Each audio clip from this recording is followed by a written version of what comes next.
Captain Andrews had always been one of the strongest in the unit. Day after day, she pushed herself harder than anyone else during physical training. Her fellow soldiers admired her for it. But today was different. As the sun rose over the training grounds, she found herself falling behind. Each breath felt heavier, every step a little more painful. When the colonel called out, "Captain Andrews, what's your excuse today?" she hesitated, then whispered, "I need to take a break, sir." The colonel's eyes narrowed. A cold chuckle escaped him. "A break? In my training? That's not how we operate here." His voice carried across the field, sharp and dismissive. The soldiers nearby glanced at each other, some skeptical, others uneasy. No one questioned the colonel, but all sensed something was off about Andrews today. She swallowed hard, fighting the urge to explain the weight she carried. A burden no one could see. The pain wasn't just in her muscles. It was deeper, a constant reminder of the day she barely escaped a battlefield explosion. But how could she prove that? How could she make them understand? Her legs trembled, but she forced herself to take a few more steps. Sweat dripped from her brow, mixing with the dust on her face. The colonel's laughter echoed in her mind, sharp and unforgiving. Weakness isn't an option. She knew that. But strength wasn't just about pushing through. It was about surviving when everything inside screams to stop. The training continued, and she kept moving, slow but steady. Soldiers who had once looked up to her now whispered, their eyes filled with doubt. Was she really giving in? Was this the moment she lost her edge? Captain Andrews clenched her fists. No, she wouldn't let a single moment define her. When the session ended, the colonel walked over, his posture rigid. "Explain yourself," he demanded, his voice low but firm. Around them, the unit grew silent, waiting for her response. She could feel their eyes on her, some curious, others judgmental. The weight of their expectations pressed down harder than the physical pain. Taking a deep breath, she met his gaze. "Sir," she said, her voice steady despite the storm inside, "I've carried wounds from combat that don't show. The fatigue you see isn't just from today's PT." He raised an eyebrow. "Prove it." His tone left no room for doubt or sympathy. The soldiers held their breath. Slowly, deliberately, Captain Andrews reached for her jacket. The fabric felt heavier than ever as she peeled it off, revealing her shoulder and torso. The scars were jagged, the skin marked by years of healing, and embedded in places were small pieces of shrapnel, silent witnesses to the explosion that had changed her life forever. A hush fell over the crowd. The colonel's face shifted from mockery to shock, then to something softer. Respect. No one had expected such a revelation, especially not so suddenly. The stories of battlefield bravery were often told, but seeing the physical proof was different. It grounded the tale in reality and reminded everyone of the sacrifices soldiers make beyond what anyone can imagine. Captain Andrews didn't flinch under their gaze. Instead, she stood taller. The pain hadn't disappeared, but it no longer held her back. It was a part of her story, a story of survival, courage, and resilience. The colonel nodded slowly. "Carry on, Captain. You've earned it." As the unit dispersed, whispers changed to murmurs of admiration. Some soldiers approached her quietly, offering words of encouragement. The doubt was replaced with respect, and for the first time in a long while, Captain Andrews felt truly seen. This moment wasn't just about physical strength. It was about the invisible battles, the sacrifices no one talks about, and the courage it takes to keep moving forward when the world expects you to fall. And for Captain Andrews, this was only the beginning. The colonel's words faded, but the moment lingered like smoke after fire. Captain Andrews picked up her jacket from the ground, slowly slipping it back on over her scarred shoulder. Around her, the atmosphere had shifted. The judgment in the eyes of her fellow soldiers was gone, replaced now by silence, respect, and something else. Guilt, maybe, or shame. She didn't ask for admiration. She never had. The scars weren't medals. They weren't something she wore with pride. They were a reminder of what had happened, what she had lost, and what she still carried every single day. She turned away from the field, walking toward the locker room alone. Each step still ached, but the weight on her chest was lighter. Not because the pain was gone, but because she no longer had to hide it.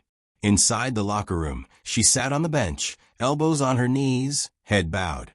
Her fingers traced the edge of the metal ID tag around her neck. It wasn't hers. It belonged to Sergeant Hale. He hadn't made it out that day. He had been 2 steps behind her when the IED went off. That day still haunted her. Not because she was afraid, but because she had lived, and he hadn't. Behind her, the door creaked open. She didn't need to look up to know who it was. You didn't have to do that in front of everyone, the colonel said, his voice lower now, not commanding, almost human. She looked up, tired but steady. I wasn't trying to make a point, sir. I just needed you to understand. He paused for a moment, then nodded. I didn't know. You weren't supposed to, she said quietly. I didn't want anyone to. He sat on the bench across from her, the silence between them stretching. Then he asked, that day what happened? She hesitated. It wasn't a story she often told. But maybe it was time. We were on patrol near the edge of Kandahar. Intel said the road was clear. It wasn't. Her voice was steady, but her eyes glazed with memory. Hale spotted the tripwire at the last second. He shouted. I turned, grabbed one of the younger guys, threw him down. Then everything went white. The colonel leaned in, listening. He didn't interrupt. I remember the sound first, like thunder inside my skull. I thought I was dead. But then I heard screaming. It wasn't mine. Her jaw tightened. When I came to, I couldn't feel my left side. Blood everywhere. Couldn't move. Hale was gone. And I couldn't even cry. She looked up at the colonel, meeting his eyes. They pulled out pieces of metal for me for hours. Some they left in. Said it was safer that way. The colonel nodded slowly. And you still came back. I had to, she said. If I didn't, what was all that pain for? Hale died protecting us. I couldn't let that be the end. For a long moment, neither of them spoke. The tension between them had vanished. In its place was something harder to define. Understanding. I misjudged you, the colonel finally said. You weren't the first, she replied. He stood up, straightening his uniform. Rest today. Tomorrow, you lead PT. She looked up, surprised. You've earned more than just respect, he added. You've earned their trust. They need to see what real strength looks like. Captain Andrews gave a small nod, but said nothing. As the colonel left, she sat back, closing her eyes. Her heart was still heavy, her body still sore. But tomorrow she would rise again. Not to prove anything, not to silence anyone, but to honor the past, and to lead by example. Morning came early, as it always did on base. But today, the air felt different. The soldiers gathered quietly near the training field, some stretching, others whispering. Word had spread overnight. Captain Andrews wasn't just another officer. She was a survivor, a leader forged in fire. And today, she was leading PT. Most of them had never seen her in that light before. Not truly. They'd known her name, respected her rank, but yesterday changed everything. The colonel stood off to the side, arms crossed, his usual stern expression unreadable. But his presence alone made it clear. This wasn't a regular session. Andrews arrived exactly on time. Her steps were firm, but not aggressive. She wasn't here to prove herself. She didn't need to. Dressed in standard PT gear, her jacket was off this time. The scars along her shoulder and upper torso were visible now, subtle, but undeniable. No one stared. They didn't have to. They already knew. She stepped forward, eyes scanning the group. Then she spoke. Today, we train like we mean it. But not to impress anyone. Not to chase numbers. We train to remember that we're still here. We're still standing. And every breath we take is a chance to get stronger. No yelling, no dramatic speech, just quiet strength. And somehow, that carried more weight than any shout ever could. The colonel gave a small nod. She had their attention. Now it was time to move. The session began with warm-ups, simple, familiar. But Andrews added something extra. A rhythm, a meaning. Between stretches, she gave small bits of guidance. Not just how to move, but why. Don't think about speed. Think about form. Precision saves lives. Push through the burn, but listen to your body. Pain is a signal, not a challenge. It wasn't the toughest PT they'd ever done, but it was one of the most focused. The kind where every movement mattered. The kind that made you think. Halfway through, one of the younger privates began to falter. His breathing grew heavy, pace uneven. Andrews noticed instantly. She jogged over, matching his pace, speaking low enough for only him to hear. "You good?" He nodded, but barely. "You don't have to prove anything today," she said. "You just have to finish. With control. With purpose." That was all it took. He found his rhythm again. He kept going. Others saw the moment. Quiet leadership. No yelling. No spotlight. Just presence. Toward the end of the session, they moved to the final exercise, endurance laps. As they ran, Andrews stayed with the middle pack. She could have pushed ahead. She had more in her. But she didn't need to lead from the front. She led from within. By the final lap, the soldiers weren't thinking about yesterday's shock or the scars. They were thinking about their own limits and how far they could go beyond them. When it was over, the group stood together, catching their breath. No one spoke at first. They didn't need to.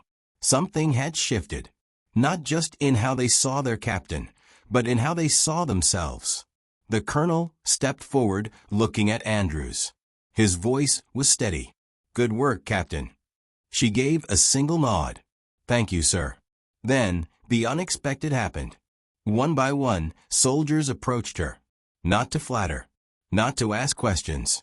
Just to say one word. Respect. That's all. Simple. Sincere.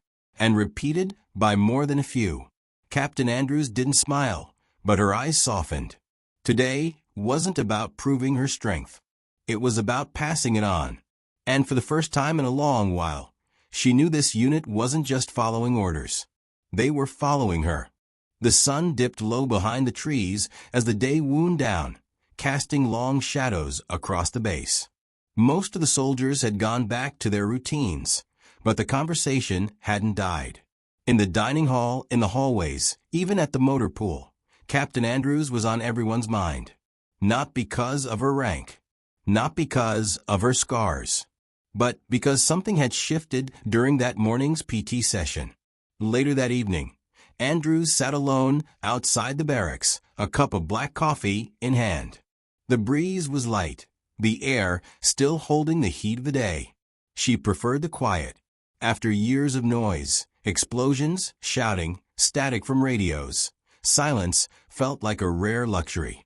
But her silence was interrupted. Private Torres approached slowly, his expression unsure. Young, eager, and only recently deployed, he had always kept his distance from higher ranks.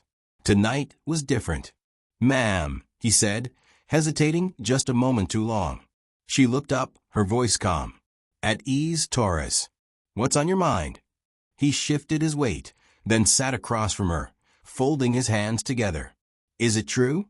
What they said about you in Kandahar?" Andrews took a sip of coffee before answering. "Depends what they said.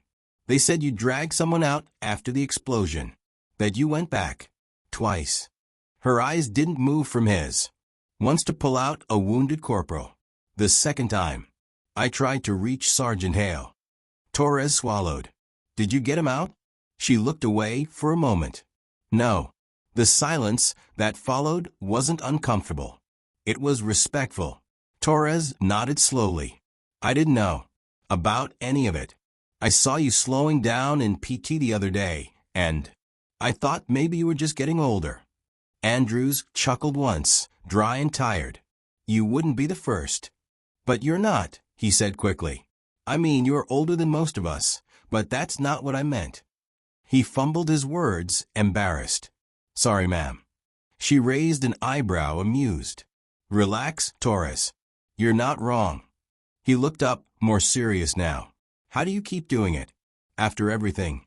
Andrews leaned back, staring into the fading sky. Because I'm still here. And because I owe it to the ones who aren't. Torres nodded again, but there was a question still hanging between them. What happened that day, he asked. The day you got hit, do you remember clearly? She didn't answer right away. The memory wasn't something she visited often, but something in his voice told her he needed to hear it. We were on foot patrol, she began. Heat was brutal. Visibility was low from the dust. We'd been through that area a dozen times. Thought it was clean. But something fell off. Hale said to slow down. Then I saw him freeze. He didn't yell, just raised his hand, signaled for us to stop. She paused. The explosion went off 3 seconds later. Right behind me, Torres leaned in, listening. I was thrown forward. Couldn't hear anything for a while. Everything was smoke, fire, screams. I couldn't feel my arm, but I got up anyway. There were others down. I pulled one of them out, dragged him 30 meters. Her voice dropped. I went back for Hale. I could see him, but there was too much fire. I tried. I swear I did, but I couldn't reach him. The wind shifted. The base lights flickered on around them.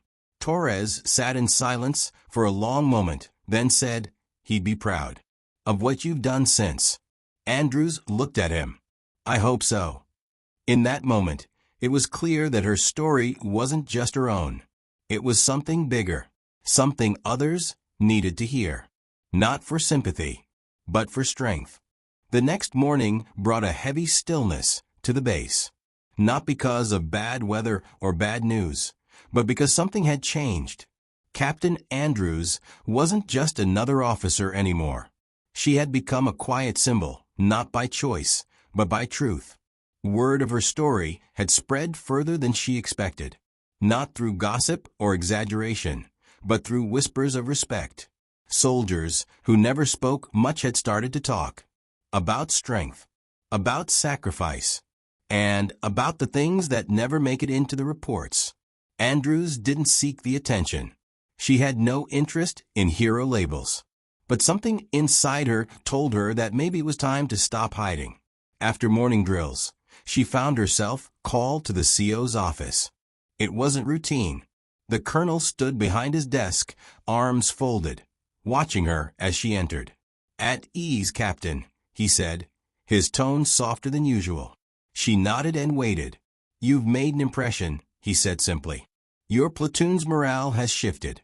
Command noticed. I didn't do anything special, sir, she replied. He raised an eyebrow. You showed them something real. That's more than special. It's rare. She didn't respond. Compliments had always felt out of place. The colonel came around his desk, handing her a folded piece of paper. I want you to speak at next week's leadership session. Share your story. She froze. Sir, I'm not sure I'm the right one to. You're exactly the right one, he interrupted. You don't have to make it dramatic. Just be honest. That's what they need to hear. She looked down at the paper, then back up. I'll consider it. He nodded. That's all I ask. That night, Andrews sat in her bunk, staring at a blank notebook. Words didn't come easy when they meant something. She thought about Hale, about the heat, the fire, the blast, about the screams. She thought about the silence that followed. She turned to the back of the notebook and began to write. Not a speech, not a report, just thoughts, pieces. Outside, the night air was quiet, but inside her head, the past stirred. She remembered the recovery room, the cold light, the 4 lines, the doctor telling her, we got most of the shrapnel out, and then pausing, saying gently, some of it's too deep. You'll carry it with you. He hadn't just meant physically. Those first few months back stateside had been the hardest. The world moved on like nothing had happened. But she hadn't. Every time she tried to lift her arm, the pain reminded her. Every time she heard fireworks in the distance, her chest tightened. But she never let it stop her. She went through rehab. Alone. Quietly. She skipped medals, ceremonies. Declined interviews. She didn't want attention. She wanted her strength back. And when the military offered her a medical discharge, she signed the paper. Then tore it up the next morning. She wasn't done. Not yet. And now, sitting on her bunk, she realized something. Maybe it was never about surviving the blast. Maybe it was about what came after. Not every scar can be hidden. Not every story is clean. But every story has power when it's told with truth. She closed the notebook and looked out the window. She didn't know exactly what she would say at that leadership session. But for the first time, she was willing to say something. Not for herself. For every soldier who came back in pieces and still stood tall. The leadership session was held in a quiet hall at the far end of the base. Folding chairs lined up in rows. A podium placed under the muted glow of overhead lights. No banners. No cameras. Just soldiers, officers, and the weight of anticipation. Captain Andrews stood near the back at first, her notebook pressed flat in her hand. She hadn't written a speech. Just thoughts. The same way she'd written them during those long recovery nights when pain made sleep impossible. When the colonel called her name, the room fell still. She didn't rush. Her footsteps were steady as she approached the front, her uniform crisp, her face unreadable. She didn't look like someone with something to prove. She looked like someone who had already lived it. She stepped behind the podium. Her hands didn't shake, but her heart beat louder than usual. "I wasn't sure I belonged here," she began. But then again, there were times I wasn't sure I belonged anywhere. The room remained silent. All eyes on her. Some of you have heard bits of my story. What happened overseas. The explosion. The scars. She paused. That's part of it. But not the most important part. She looked around the room, eyes meeting faces. Some young. Some older. All listening. What you haven't heard, she continued, is what came after. The days when I couldn't lift my arm high enough to put on a shirt without wincing. The nights when silence was louder than any battlefield. A few soldiers shifted in their seats, not out of boredom, but recognition. I was offered a way out, a discharge, a thank you for your service, and a door to walk through. She glanced down for a moment. I almost took it, but something in me said no. Not because I wanted glory, not because I thought I was invincible, but because I knew that pain doesn't always mean the fight is over. Someone coughed softly in the back, but no one left. I came back not as the same soldier, but maybe a better one. Not stronger in the usual ways. Not faster, but more aware of what real strength is. She let that hang in the air. Strength is not about ignoring pain. It's about choosing to keep moving despite it. And sometimes, strength is allowing others to see what you carry, not to impress them, but to remind them they're not alone. For a moment, the room was completely still. Even the colonel didn't move. I didn't tell my story to gain sympathy, she said finally. I told it because some of you are carrying weight you haven't spoken about. Scars no one can see. And I want you to know, your pain doesn't make you weak. It makes you human. She stepped back from the podium. No dramatic finish. No applause cue. Just quiet understanding. As she turned to walk back to her seat, a few soldiers stood up. One by one. No clapping. Just standing. In silent respect. She didn't smile. She didn't cry. She simply nodded, returning to her chair with her notebook still in hand. Later that evening, as the sun dipped behind the hills, a few soldiers approached her outside. Not to ask questions. Not to praise. Just to say thank you. Not for what she had done, but for telling the truth they hadn't known they needed to hear. The week after the leadership session, things began to shift across the base. but not in the way some expected. There were no banners, no promotions, no interviews. What changed was quieter, more personal. Soldiers started talking to each other a little more, checking in, sharing stories they used to keep to themselves. Captain Andrews didn't seek out attention. She didn't walk taller or act differently. But wherever she went, there was a new kind of silence around her, not out of fear or formality, but respect. On Wednesday morning, she arrived early for PT. The sun had barely touched the horizon. A thin mist lingered on the field. She stood alone at first, stretching slowly, shoulders stiff but manageable. The scars still pulled at the skin sometimes, especially in the cold. But she'd learned how to move with them, not against them. Soon, others joined. Word had gone around. Andrews was leading again. And this time, no one was showing up out of obligation. Private Torres arrived with 2 other young soldiers. They nodded to her, a quiet acknowledgement, not just of rank, but of experience. The colonel watched from a distance. He didn't need to supervise anymore. She had it handled. "All right," Andrews said, her voice clear, calm. "Today we're doing something different." She raised her hand and motioned toward the old obstacle course at the edge of the field, unused for months. "We're not racing. We're not comparing. We're moving through it together, as a unit. One pace, one direction. No one gets left behind." There were some raised eyebrows, a few surprised glances, but no one questioned her. They began slowly, over walls, under wires, across ropes and tires. Some struggled more than others. A few tripped. A couple of them got frustrated. But no one dropped out. Andrews moved in the middle of the group. She helped when needed, offered a hand, a quick correction, a few quiet words. When Private Lockhart slipped off the rope wall, she was there before he could stand. "You all right?" she asked, kneeling beside him. He nodded, wiping dirt from his cheek. "Just twisted my ankle a bit. You can keep going?" He hesitated. "Yeah, I think so." "Good," she said. "Then don't rush it. We're not here to win anything." As the unit reached the final stretch, they were covered in sweat and dust.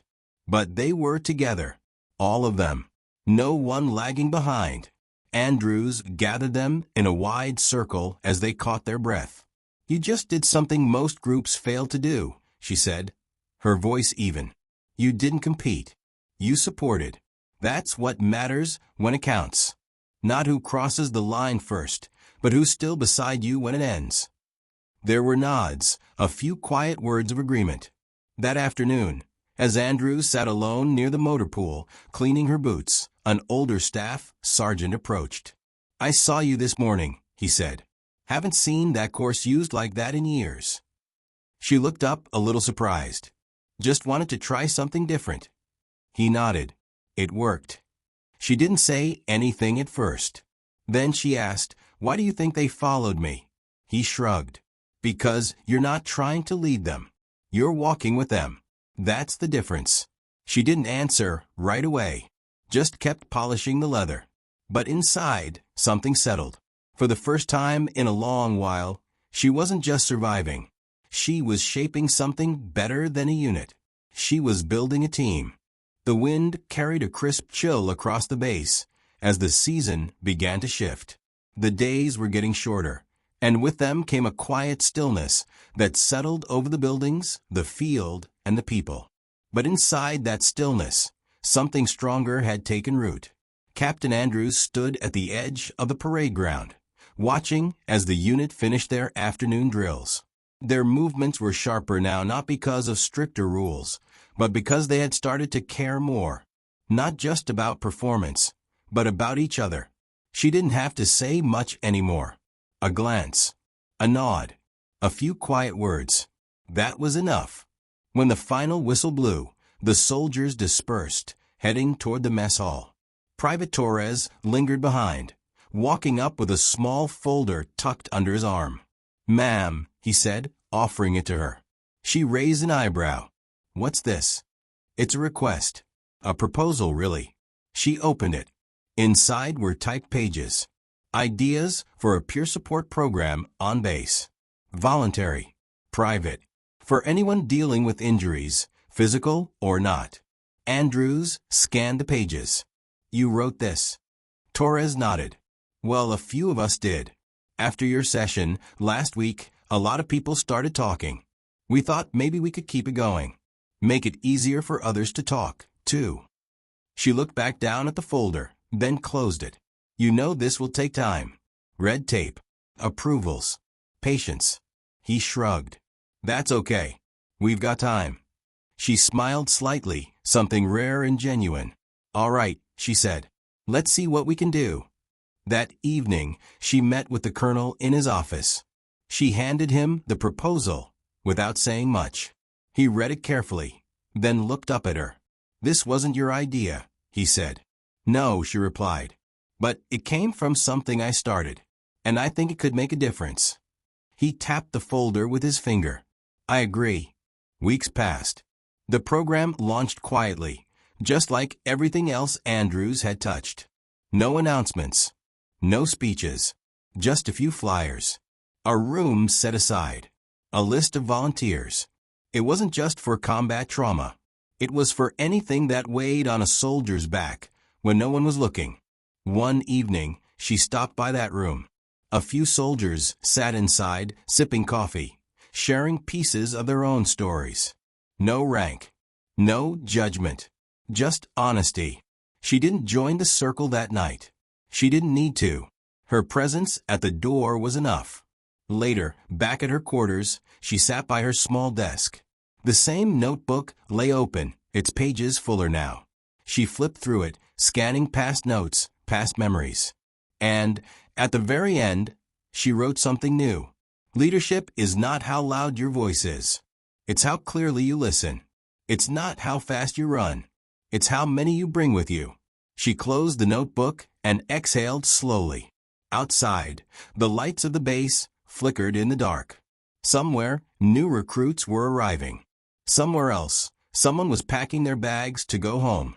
But here, in the quiet space between past and present, Captain Andrews had found something that no medal, no promotion, no parade could give her. Purpose. Not because she survived, but because she showed others how to. And in doing so, she had become something more than a soldier. She had become the reason others believed they could keep going.